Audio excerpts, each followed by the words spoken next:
මොකද චොකලට් කියන එක වෙනස. චොකෝ එච්චර ඇඟට හොඳ නෑලු. එන්ද මම මේක ඇත්තද? ඒක හින්දා මම දැන් ගෙදර චොකලට් හදන්න.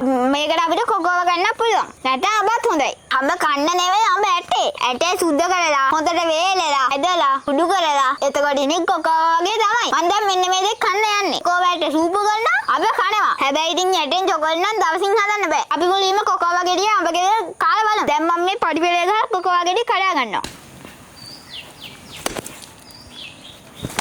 ලාලා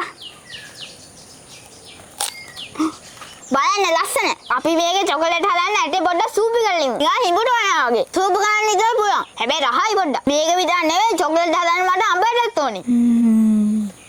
පොඩ්ඩක් මේ අඹ කෑල්ල කාලා බලමු. මේ පේනවද මේ මැදේ? මම කියන්නේ මෙන්න මේ ඇටේ ඇතුලේ මැදේ. ඉතින් මෙන්න මේක තමයි චොකලට් හදන්න ගන්න. කොකෝ වැට් නම් දම් පාටයි. අන්න බන් කටින් හපනවා.